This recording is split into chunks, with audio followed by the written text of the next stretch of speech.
The emergency meeting had been going for 6 hours straight. Council members from 40 different species filled the chamber, their voices creating a cacophony of clicks, hums, and translated words. Counselor Bryn tapped his 4 legs nervously against the floor. The insectoid diplomat had never seen such panic in his 3 decades of service. The humans must be controlled, Counselor Yaris declared, her feathers ruffling with agitation. The Avon strategist pulled up holographic images showing human colonies across the frontier. They adopt our predators as pets. They feed carnivores that should be hunting them. They cry over injured vermin. This emotional instability makes them unpredictable and therefore dangerous. Murmurs of agreement rippled through the chamber. Bran had read the reports himself. Humans from Earth, a death world with crushing gravity and deadly wildlife, somehow possessed an overwhelming urge to nurture anything they perceived as helpless. They had already caused 3 diplomatic incidents by trying to rescue species that others were legally hunting. We cannot start a war with them. Another counselor warned. Their world has made them incredibly resilient. They survive injuries that would kill most of us. Then we need a different approach, Yari said, her black eyes gleaming. Demonstration of our authority. Something that shows them the consequences of their interference. Bryn felt his stomach turn as Yars explained. Her plan, a human colony ship, had recently passed through council space.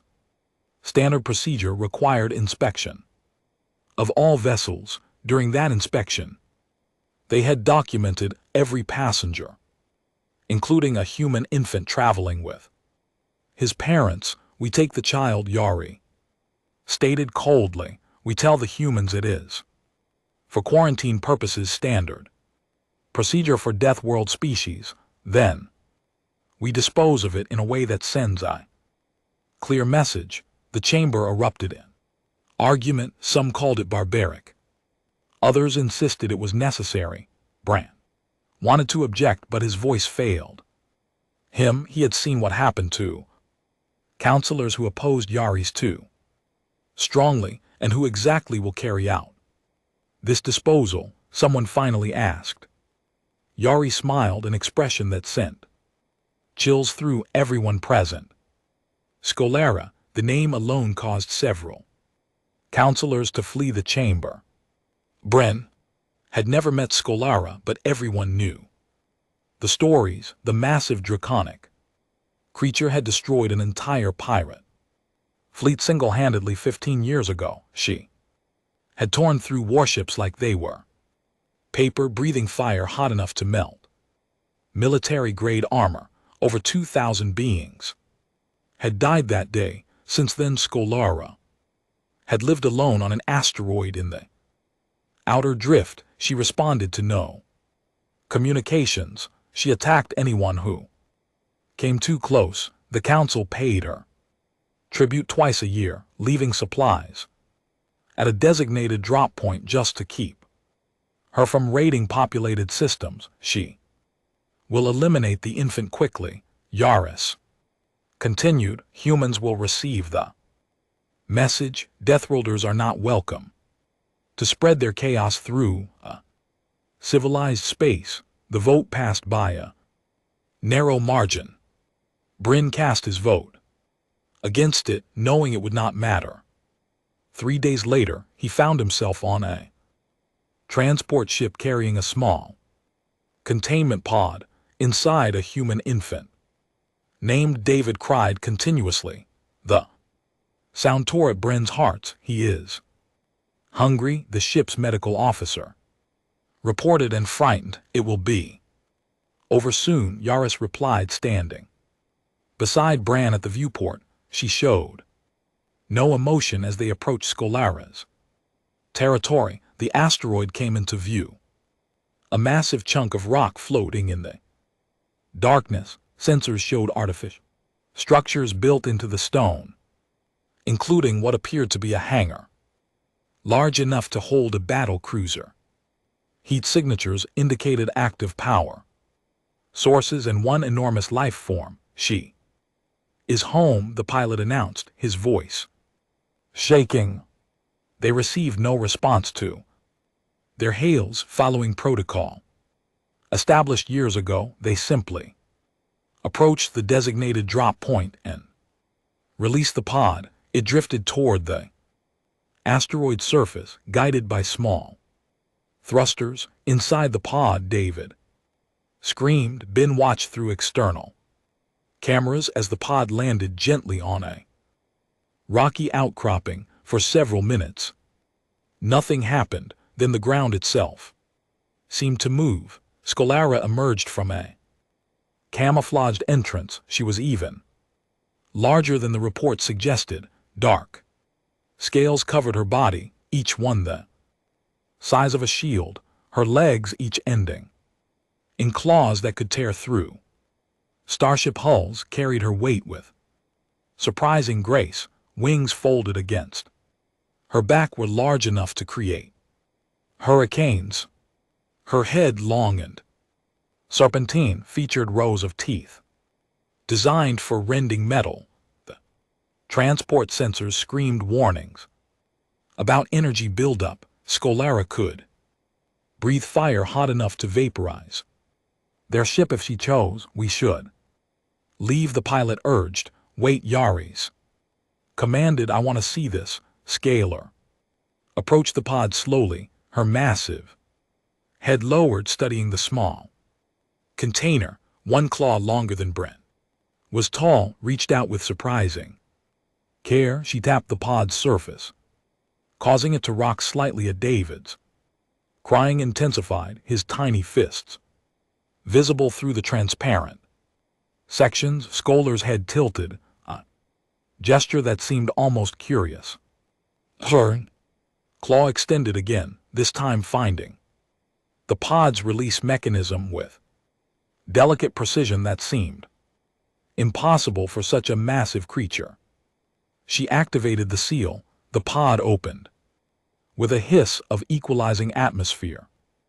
David lay inside on a small cushion, his face red from crying, his small body dressed in a simple blue outfit. Brent watched, horrified, as Scalara's claw descended toward the helpless infant. This was it, the moment that would haunt him forever. He had helped deliver a baby to be murdered by the galaxy's most feared predator, but Scalara did not strike. Her claws, sharp enough to slice through armor, touched David's chest. With impossible gentleness, the crying stopped. The infant's eyes, still wet with tears, focused on the massive creature above him. And then something no one expected happened. David smiled. His tiny hands reached upward, grasping at the enormous claw touching him. He laughed, a sound of pure innocent joy. Scolara froze, her massive eyes, each larger than David's entire body, widened. For a long moment nothing moved. Then, with infinite care, Scolara lifted the infant from the pod. Get us out of here, Yaris ordered suddenly, her voice tight. Now, as the transport fled, Bryn watched through the rear cameras. Scalara held David against her chest, her massive form curled protectively around the tiny human. She carried him into her lair, disappearing into the darkness. Bryn realized with absolute certainty that they had made a terrible mistake. They had not sent a human infant to his death. They had given the galaxy's deadliest predator something she would protect with every ounce of her legendary fury. They had given her a son. Scolara had lived alone for 143 years. She had forgotten what it meant to care about anything other than survival and revenge. The layer she had carved into the asteroid, was designed for one purpose: to keep everyone out. Dark tunnels twisted through the rock, leading to chambers filled with salvaged weapons and stolen treasures. Everything she owned was taken from those who had wronged her or simply come too close. But now she stood in her main chamber, holding something impossibly small and fragile, and every instinct she thought she had lost came flooding back. Infant had stopped crying the moment she picked him up. He stared at her with wide blue eyes showing no fear. His tiny hands touched her scales, exploring the texture with innocent curiosity. When she rumbled deep in her chest, a sound that made starship captains flee. The baby laughed. Skolara remembered laughter a lifetime ago when she had a mate and a clutch of eggs. She had heard her own younglings make similar sounds. Then the pirates came. They wanted her eggs for the black market, where dragon genetics sold for fortunes. Her mate died defending their nest. The eggs were stolen. By the time she tracked down the pirates and destroyed them all, her eggs had already been sold and dispersed across the galaxy. She had vowed never to feel that pain again. She had chosen isolation over the risk of loss. Yet, here she was, holding an alien infant who should mean nothing to her. The baby made a soft sound, and Scolaro realized he was hungry. She had no idea what human infants ate. Her own younglings would have hatched, ready to hunt small prey. This creature was completely helpless, dependent on care for survival. She looked down at David, her ancient eyes meeting his innocent gaze. He trusted her completely. He had no concept that she was dangerous, that she had killed thousands, that her very name made civilized beings tremble. To him, she was simply the one holding him, the one keeping him safe. "You are a fool, little one," she grumbled in her own language, knowing he could not understand. "I'm not meant for this."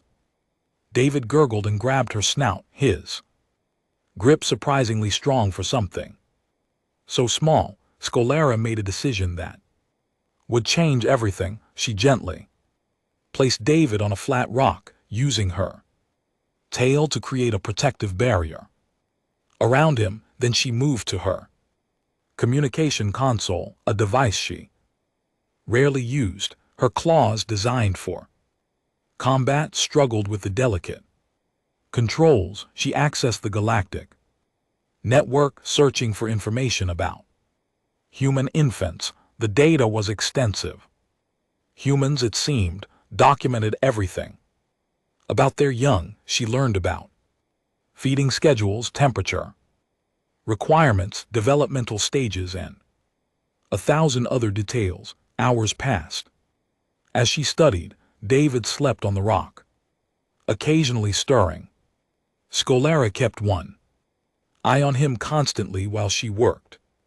She learned that human infants needed something called formula, a liquid mixture of nutrients. They needed soft fabrics, constant warmth, and frequent cleaning. Her layer had none of these things. "I will acquire what you need," she told the sleeping infant, switching to the human language she had learned decades ago but rarely used. Her accent was harsh, her pronunciation rough, but the words were correct. She knew where to find supplies. A human colony vessel had established a supply depot 3 systems away. It would be easy to take what she needed, but there was a problem. If she appeared at a human settlement, they would assume she was attacking. They would fight back. People would die. Scholar looked at David again. For his sake, she would need to be careful. She would need to control the very rage that had defined her for over a century. She prepared carefully, using salvage materials. She built a small environmental pod for David, one that would keep him warm and safe while she was gone. She included sensors that would alert her if anything went wrong. The work took hours, her massive claws somehow managing the delicate assembly. When everything was ready, she gently placed David in the pod. He woke, briefly fussing at the change, but settled when she hummed a low frequency. That seemed to soothe him. She watched him fall back asleep, his small chest rising and falling steadily. I will return, she promised in human speech, the words feeling strange but right. You are safe here. The flight to the human depot took 4 hours. Scalara moved through space using the natural abilities of her species, her wings, useless in a vacuum, but her body capable of generating thrust through methods human science still did not fully understand. She approached the depot carefully, broadcasting on human frequencies. I mean no harm. I require supplies for an infant. I will take only what is needed. The response was immediate panic. Alarms blared. Security systems activated. Small defense drones launched, their weapons targeting her. But they did not fire. Whoever controlled them was smart enough to know that attacking her would end badly for everyone. This is Commander Sarah Park of Depot 7, a human voice said. Tie-dyed with fear, state your intentions clearly. I care for a human infant, Scalara replied, keeping her voice as gentle as possible. He requires nutrition and supplies. I will not harm anyone. I will take what is needed and leave. There was a long silence, then the commander spoke again. Her tone different, cautious but curious. You are Scalara. The reports say you are the most dangerous predator in known space. The reports are correct, Scalara answered honestly, but the infant in my care is safe, safer than he would be anywhere else. Now will you help me, or must I take what I need? Another pause, then surprisingly the defense drones powered down. Hangar 3 is opening, Commander Park said. Take what you need. But Scalara, understand this. If you harm that child, humanity will hunt you to the end of the galaxy.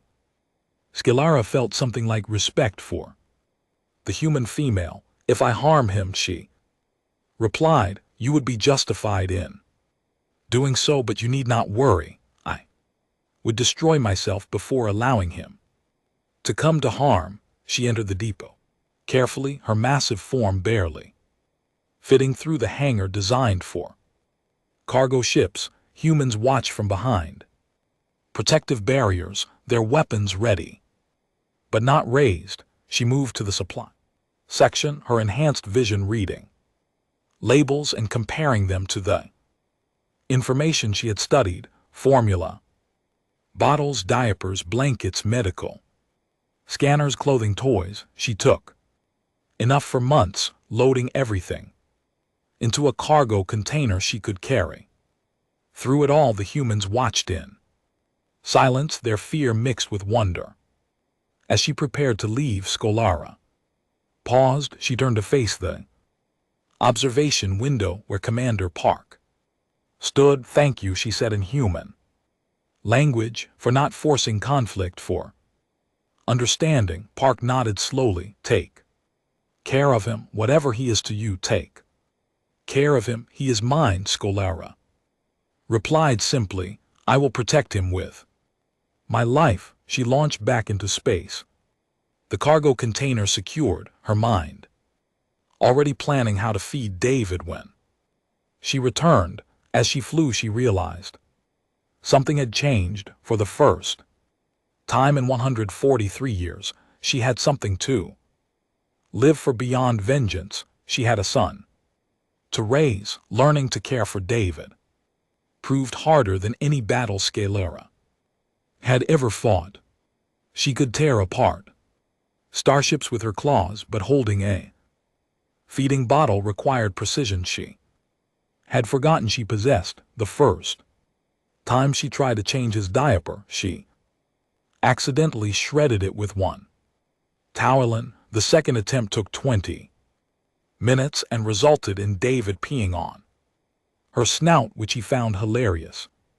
"You are fortunate you were small," she grumbled in human speech, carefully cleaning him with a soft cloth. "If anyone else showed such disrespect, I would incinerate them." David giggled, reaching for her face. His tiny hands patted her scales with complete trust. Scylla felt something warm spread through her chest, an emotion she had thought dead. She was beginning to understand why humans were considered dangerous. This capacity for unconditional love was more powerful than any weapon. The days fell into a rhythm. She fed David every few hours, following the schedule from the human data files. She learned to read his different cries, understanding when he was hungry versus tired versus just wanting attention. She modified her main chamber, creating a section with carefully regulated temperature and soft surfaces. Using her fire breath at the lowest setting, she could warm water for his bottles. Night, she would curl around his sleeping area, her massive body forming a protective wall. She discovered that her heartbeat soothed him, the deep rhythmic sound helping him sleep. Sometimes she would hum ancient songs from her own species, melodies she had not thought of in decades. David grew quickly. Within weeks he was more alert, tracking her movements with his eyes, responding to her voice. She found herself talking to him constantly, explaining everything she did in both human language and her own. She had no idea if this was proper, but the human data files mentioned that infants learn from hearing speech. This is a star chart, she would explain, showing him holographic displays. Each light is a sun, and around many suns orbit worlds. Your species comes from one such world, a place called Earth. It is a death world, harsh and unforgiving, but it made your people strong. David would stare at the lights, reaching for them with his hands, making happy sounds. Scholar learned that everything amazed him. He found wonder in simple things: the way light reflected off her scales, the sound of her wings unfolding, the gentle vibration when she purred. Yes, she purred. Now she had rediscovered the sound while trying to comfort him. One restless night, it came from deep within her chest, a frequency that seemed to calm him instantly. She had not purred since her mate died. Not everything went smoothly. One day David developed a fever. Scolara nearly panicked, something she had not done even when facing entire fleets. Medical scanner indicated a minor illness common in human infants, but she spent 2 days barely leaving his side, monitoring every breath, adjusting his temperature, offering fluids. When the fever broke and he smiled at her again, Scholar realized she would burn down the galaxy to protect this small creature. Word of her change behavior began spreading through the criminal networks that operated in the outer drift. Traders who used to avoid her territory noticed she no longer attacked ships that passed at a respectful distance. Pirates who once feared her raids found that she ignored them entirely, too focused on her new responsibility to bother with vengeance. Some saw this as weakness. A bounty hunter named Crow, reptilian with more greed than sense, heard the rumors and decided to investigate. He assumed Scolara was holding a human infant hostage, perhaps For ransom, he thought he could steal the valuable prize and sell it back to human authorities. Crow brought a team of 6 all-experienced fighters with military-grade weapons. They infiltrated the asteroid during what they calculated was Scalara's rest cycle. They use stealth technology to mask their approach, confident in their advantage. They found David in the modified chamber, playing with simple toys Scalara had fashioned for metal scraps. At 6 months old now, he could sit up on his own and was working on crawling. When the intruders entered, he looked up at them with curious eyes, grabbed the kid and let's go, Crow ordered quietly before the monster wakes. But Scalara was not asleep. She had sensed them the moment they breached her outer defenses. She had simply been waiting, giving them enough rope to hang themselves. Instant one of them reached for David. She moved. She emerged from a side tunnel with such speed that 2 hunters did not even see her before she was upon them. Her tail swept them aside, slamming them into walls hard enough to crack armor but not hard enough to kill. She had learned restraint. David, she called out in human speech, keeping her voice calm despite her rage. Come to me. The infant recognized her voice. He turned, saw her, and his face lit up with joy. He began crawling toward her, moving faster than he ever had before, making the babbling sounds that meant mama in his developing vocabulary. Crow aimed his weapon at Scalara, but hesitated when he saw David crawling eagerly toward the monster. The infant showed no fear, only happiness. This was not a hostage situation. You have 10 seconds to leave, Scalara said, her voice dropping to a deadly rumble. Before I forget, I am trying to set a better example for my son, your son. Crow repeated, confused. David reached Scalara and grabbed onto her leg, pulling himself up with a triumphant laugh. She scooped him up with one claw, holding him against her chest. He snuggled into her scales, content and safe. Mine, Scalara confirmed, her eyes glowing with barely contained fire. He is mine. I am his mother, and you threatened him. You have 5 seconds left. The hunters fled. They ran through the tunnels faster than they had entered, their stealth technology abandoned in their panic. Scalara watched them go, making no move to pursue. She had made her point. They are gone, little one, she murmured to David, switching to the gentle tone she used only for him. You are safe, always safe. David patted her face, his way of showing affection. He babbled something that sounded like an attempt at her name. Scalar carried him back to his play area, but she was thinking about the future. The galaxy needed to understand. David was not a hostage. He was not a prisoner. He was her son, and she was his mother, and no law or custom or species difference would change that truth. She would need to make the council understand, even if she had to tear through their entire fleet to do so. But first she would feed David his lunch and read in the story about the brave little human who befriended a star dragon, because that is what mothers do.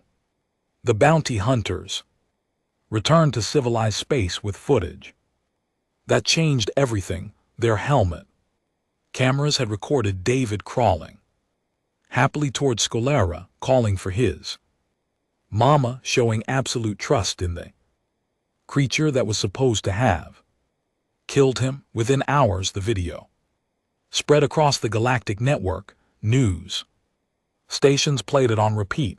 The image of a massive draconic predator gently holding a human infant while he snuggled into her scales without fear became the Most viewed content in recent history. Public opinion shifted like a tide, turning on insected home world. Parents watched with their younglings, discussing the meaning of family. On the Avon worlds, philosophers debated the nature of maternal instinct. On the human colonies, people wept at the beauty of it while simultaneously preparing for war if anyone tried to take David away from his adoptive mother. The council found itself facing a problem it had not anticipated. Counselor Yara stood before the assembled representatives, her feathers flat with stress. The creature has not killed the infant as intended. Instead, it has formed an attachment. This is unacceptable, unacceptable, a counselor from the aquatic delegation asked. Or, beautiful, my people have watched the footage. We see a mother with her child. We see love. You see a predator that has claimed a victim. Yaris countered. The infant cannot consent to this arrangement. It does not understand what Scholara is. Counselor Bryn, who had been silent since the disastrous mission, finally spoke. The child is thriving. Medical analysis of the footage shows he is healthy, well-fed, and developmentally advanced for his age. He shows no signs of stress or fear. If anything, he appears happier than many infants raised by their own species. That proves nothing, Yaris insisted. We must retrieve the infant before this situation becomes permanent. Too late.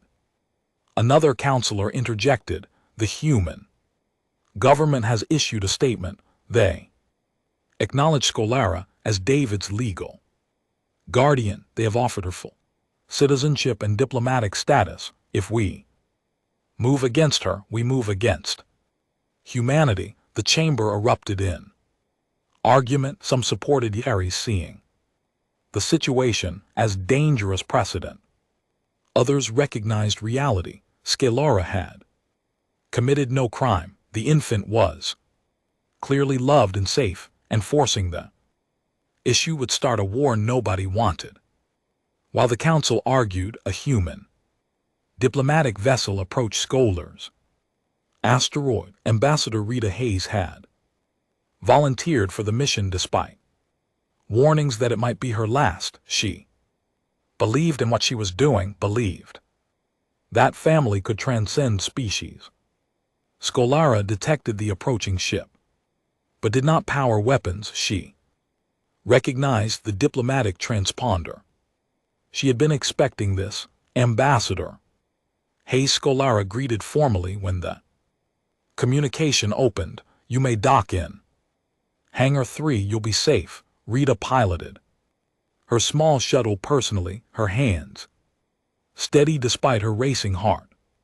She had seen the footage like everyone else, but seeing was different from experiencing. When she stepped out of her shuttle into the massive hangar, the scale of Scholara made her breath catch. The dragon was even larger in person, her dark scales reflecting the dim lighting, her eyes glowing with ancient intelligence. But it was the small figure riding on her shoulder that captured Rita's attention. David, now 8 months old, sat securely in a harness Scholara had crafted. He wore simple clothes and was chewing on a toy made from polished metal. When he saw Rita, he perked up with interest. Human like him, though he probably did not understand the significance yet. Ambassador, Scholara rumbled, lowering her head in a gesture of respect. Welcome to my home. To our home, Rita found her voice. Thank you for seeing me, Scholara. I come representing Earth's government and David's biological family. The dragon's eyes narrowed slightly, protective instinct flaring. Have they come to claim him? They want to meet him, Rita said carefully. His Parents died in an accident shortly after he was taken, but he has grandparents, aunts, uncles. They want to know he is safe and loved. Scalar was quiet for a long moment, then she carefully removed David from his harness and held him where he could see both her and Rita. What do you think, little one? Should we let them visit? David babbled, happily reaching toward Rita with curiosity. The ambassador stepped closer, letting him touch her hand. His grip was strong, his eyes bright with intelligence. He is beautiful, Rita said, softly and clearly, thriving. I can see you love him deeply. He is my son. Scolara replied simply, I will not surrender him. I will not allow him to be taken, but I am not foolish. David is human. He should know his heritage, know his blood, family, understand where he comes from. I will not deny him that. Rita felt tears in her eyes. We had hoped you would say that. The council wants to remove him by force. They say you are dangerous, that he cannot be safe with you. I am dangerous, Scholar agreed, but never to him. Those who would harm him are the ones who should fear me. They spent hours talking. Rita learned how Scolara had studied human child care obsessively, how she had modified her entire lair for David's needs, how she sang to him every night. Scalar learned about David's family on Earth, their grief at his loss, their joy at discovering he lived. They reached an agreement. David would remain with Scalara as his primary guardian.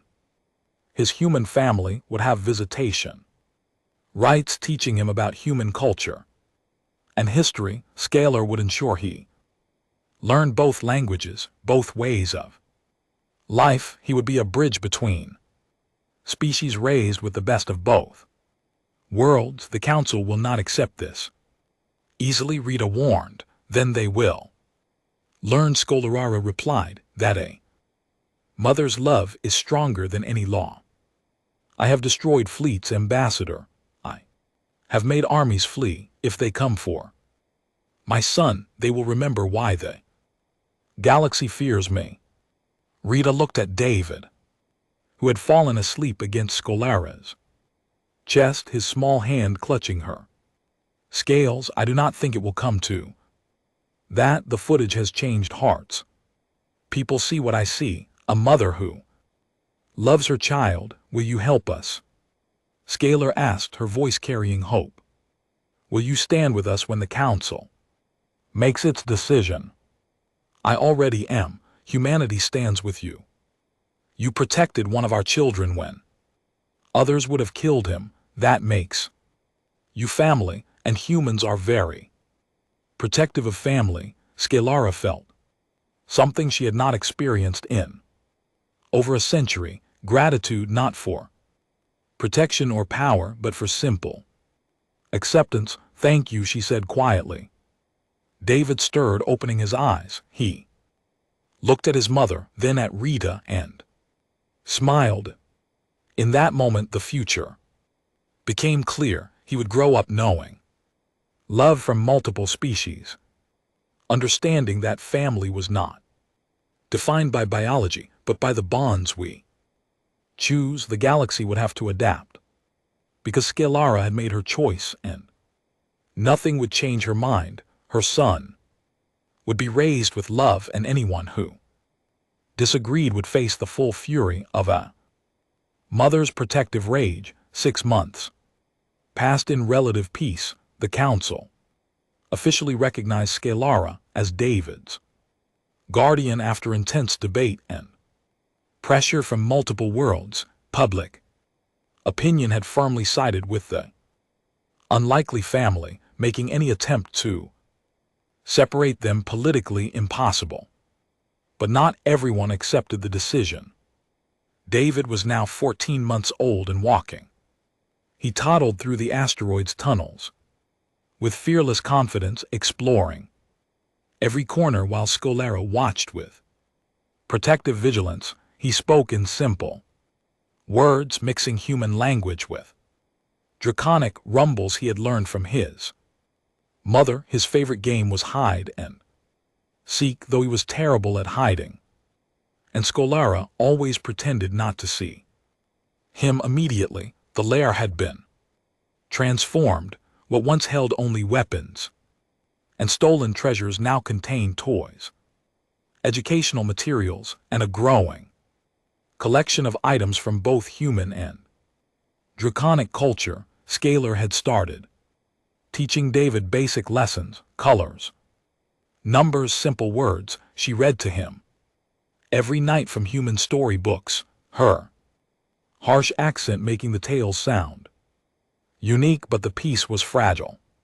A faction within the council, led by Counselor Yars and supported by several conservative worlds, refused to accept the decision. They believed allowing a predator to raise a Death World infants set a dangerous precedent that would undermine established social order. If we allow this, Yars argued in secret meetings, what comes next? Carnivores adopting herbivores, predators claiming prey species as family, the natural order will collapse. She gathered allies, carefully building a coalition of the fearful and the traditionalist. They planned in shadows, knowing public action would fail, but believing a swift military strike could succeed where politics had not gotten the asteroid.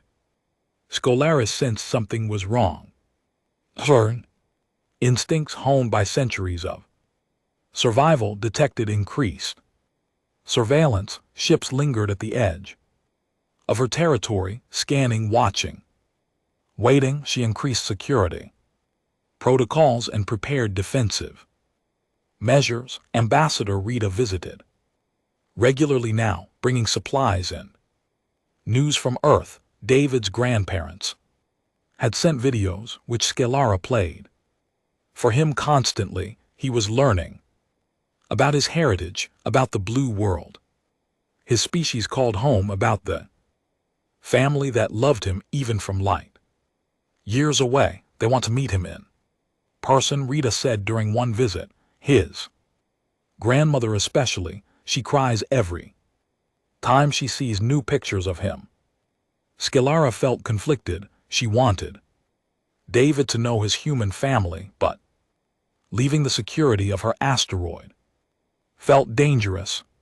Still, she could not deny him this connection. We will arrange it, she decided, but on neutral ground with appropriate security, and I will not let him out of my sight. They planned the meeting for a space station in neutral territory 1 month away. Announcement was made publicly, celebrated across the galaxy as a historic moment. What nobody knew was that Yari saw this as an opportunity. The preparations were extensive. Scalar modified a transport capable of carrying her bulk while keeping David safe. She practiced constantly, running through emergency procedures, ensuring she could protect him in any situation. David sensed her stress and tried to comfort her, patting her snout with his small hands. "Mama okay?" he would ask in his simple speech. "Mama is fine," she would rumble back, trying to hide her worry. "Just making sure you stay safe, little one." 3 days before the scheduled meeting, everything went wrong. Yaris made her move. She had convinced enough counselors that removing David was necessary for galactic stability. She had assembled a military force under the guise of a training exercise. When the order came, 20 warships appeared at the edge of Skolara's territory. "This is Fleet Commander Krell," a voice announced. "Across all frequencies, we are authorized by Council order to retrieve the human infant David Morrison for his own protection. Surrender him peacefully, and no harm will come to you." Scalara felt rage ignite in her chest, the old fury she had suppressed for months. How dare they? How dare they threaten her? Child, she activated every defense system, powered her weapons, and prepared for war. You will leave, she transmitted back, her voice carrying deadly promise, or I will remind the galaxy why you pay me tribute. This is my son, come for him and I will burn your ships to ash. David sensed the danger. He clung to Scalara, his small face pressed against her scales. Mama, scared? He asked, his voice trembling. No, little one, she lied, holding him close. Mama is angry, but you're safe. Always safe. The standoff held for 30 minutes. The fleet did not attack, but neither did they leave. They were waiting for something. Then Scolara's sensors detected it. More ships arriving, but these were not council vessels. Human warships dropped from faster than light travel in perfect formation, 3 cruisers and 2 carriers bristling with weapons. Behind them came ships from a dozen other species, aquatic, insectoid, even some avian vessels, in direct defiance of their own council member. This is Admiral Chun of a human defense force. A new voice announced, the council does not speak for all of us. We stand with Scolara and David. If you want them, you go through us. More voices joined in. The aquatic confederation stand with the mother and child. The insectoid worlds declare this action illegal and immoral. We of the outer drift recognized no authority that would separate this family. Within an hour, over 50 ships from 20 different species surrounded Scholar's asteroid. They faced the council fleet in silent challenge. The message was clear. This was not just about one dragon and one child. This was about what kind of galaxy they wanted to live in. Commander Krell found himself trapped. His orders were to retrieve the infant, but starting a war that would split the galaxy was beyond his authority. He contacted his superiors, and the debate raged through council chambers with unprecedented fury. Counselor Br seized the moment. He had been gathering his own coalition quietly, beings who believed in the rightness of Scholar's claim. Now with half the galaxy watching and ships ready to fight, he called for an emergency vote. The question is simple, he declared. Do we believe family is defined by biology alone, or by love and care? Do we trust our own eyes, which show us a thriving child and a devoted mother, or do we cling to fear of change? The vote was closed, but it passed. The council would not interfere. David would remain with Scolara with full legal recognition. Any attempt to change this would require majority approval, which was now impossible. The fleet began to withdraw, but Yaris transmitted one final message aimed at Scalara alone. You have won for now, but this is not over. That child will be a problem someday, and when he is, they will remember I was right. Scalar held David tighter, her protective rage still burning. Let them remember, she replied. Let them remember that I destroyed a fleet to avenge my lost children. Imagine what I will do to protect the son I still have. As the ships departed, the allies who had stood with them sent messages of support. David waved at the departing vessels, not understanding what had happened, but sensing it was important. Big ships, he said happily. Yes, little one, Scalar agreed, her heart finally slowing. Big ships came to help us because you're loved not just by me, but by many. She realized then that she was no longer Alone, she had allies, now friends, beings who believed in what she and David represented. The galaxy was changing, and they were at the center of that change. The meeting with David's grandparents would still happen, but now it would be a celebration rather than a risk. The galaxy had chosen love over fear, and Scalara had learned that sometimes the strongest protection comes not from weapons or fury, but from the bonds we build with others. 3 years later, the asteroid that once housed only rage and isolation had become something entirely different. Ships arrived daily, carrying diplomats, students, families, all seeking to visit the place that symbolized galactic unity. Scolara's lair was now officially recognized as an embassy and cultural center, a neutral ground where different species could meet and learn. David was 4 years old, running through the corridors with the boundless energy of a human child raised in reduced gravity. He spoke 3 languages fluently: human standard, Draconic, and the clicking dialect of the insectoid traders who visited weekly. His education was unlike any other child's in the galaxy, taught by his mother and by representatives from dozens of worlds. Scolara watched him play with a group of visiting younglings, a mix of species that would never have interacted peacefully before.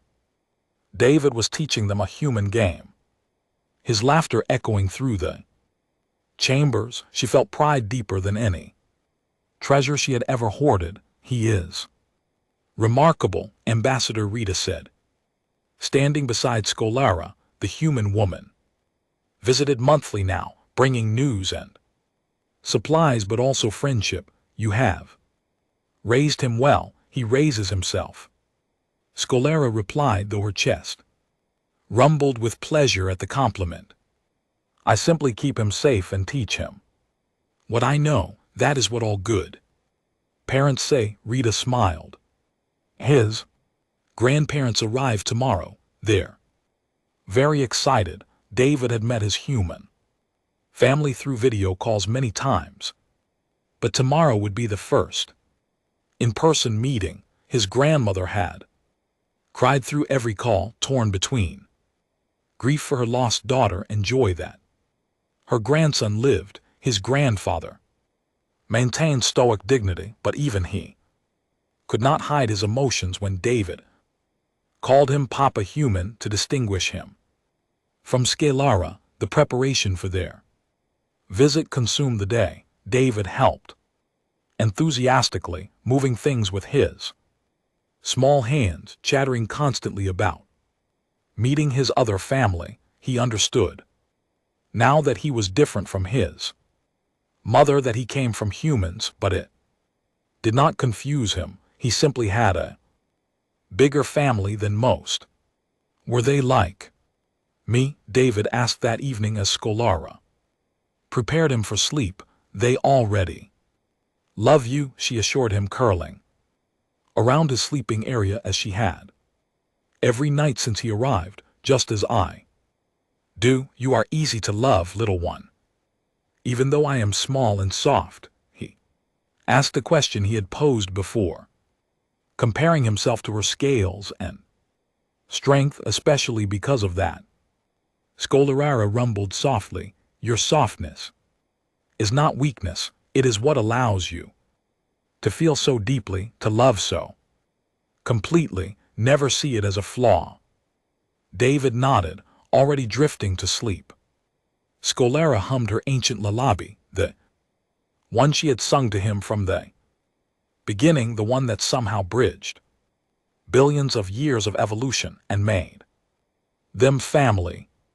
The next day brought David's grandparents along with an aunt, an uncle, and 2 young cousins. Scalara greeted them formally, but her massive form was intimidating despite her gentle tone. David had no such hesitation. He ran to his grandmother, who dropped to her knees and pulled him into her arms. "Oh, my sweet boy," she wept, holding him close. "You look so much like your mother." David hugged her back, then his grandfather, then the others, accepting their love with the easy grace of a child who had never known rejection. His cousins, twins aged 6, stared at Scalera with wide eyes. "Are you really a dragon?" one asked. "I am," Scalera replied, lowering her head to their level. "And you are really humans. We are all really what we are. Does that frighten you?" "No," the other twin said. "You are David's mama. He says you're the best mama in the whole galaxy." Scalera felt her eyes grow warm, an embarrassing response she had developed since becoming a mother. "He is biased," she said, "but I appreciate his loyalty." The day passed in wonder. David showed his family everything: his room, his toys, his study area where he learned math and language. He demonstrated his ability to speak Draconic, making sounds no human throat should be able to produce. He showed them how he could identify different species by their ships, how he knew basic engineering, how he could navigate the asteroid's computer systems. "He is brilliant," his grandfather said quietly to Scalera while the children played and happy. "We worried, but we see now he is loved more than he knows." Scalera agreed. "He has changed everything. The galaxy is different because of him." It was true. Inspired by David's story, other cross-species adoptions had begun. A human couple had adopted an orphaned Avon chick.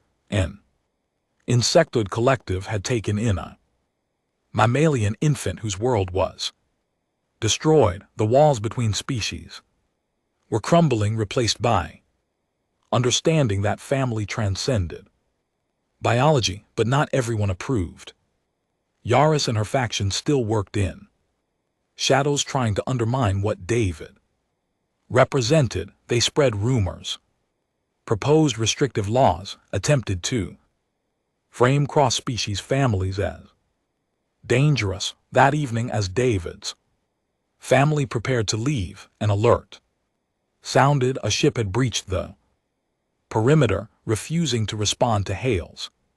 Scalera acted instantly, ushering all the children and adults into the most secure chamber, positioning herself between them and any threat. The ship landed forcefully in the main hangar.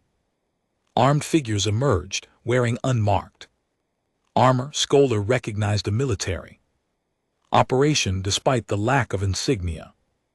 They had come for David, using the family visit as an opportunity, but they had made a mistake. They had violated neutral ground, an embassy recognized by treaty, and they had threatened not just David but all the innocent Scalera was protecting. What happened next became legendary. Scalera fought with precision rather than rage, disabling attackers without killing them, protecting everyone in the chamber. David's grandfather, despite being elderly, grabbed a fallen weapon and stood with her. The human cousin's parents did the same. Even Ambassador Rita, armed only with a shock stick, joined the defense.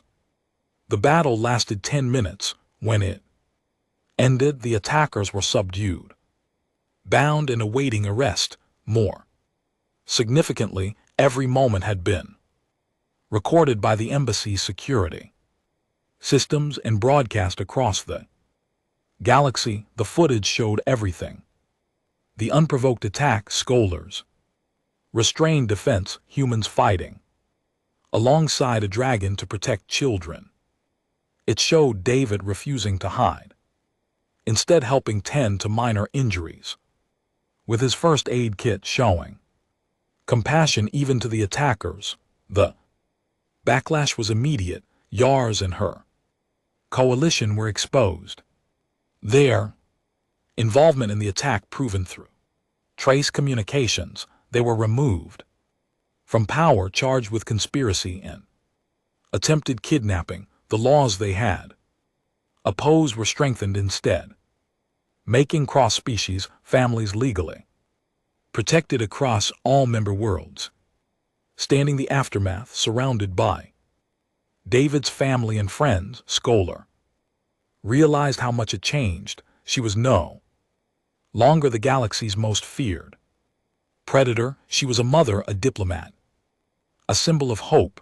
David hugged her leg, unafraid despite the violence he had witnessed. Mama was so brave, he said proudly. We were all brave, she corrected gently. Your family, Ambassador Rita, everyone who stood together. That is the lesson, little one. Alone we are strong, together we are unstoppable. That night, after David's family had safely departed and he was tucked in a bed, Scholaris sat in her chamber and reflected on everything. For years ago, she had been given an infant to destroy. Instead, he had destroyed her loneliness, her rage, her isolation. He had given her a purpose. Beyond survival, he had given her family. He had given her love. Thank you, she whispered into the darkness. Though David could not hear, thank you for choosing me, for trusting me, for making me more than I was. Tomorrow would bring new challenges. There would always be those who fear change, who could not accept that love transcended species. But Scholar was not worried. She had something worth fighting for, something worth protecting with every breath in her body. She had a son and she was his mother. Nothing else mattered.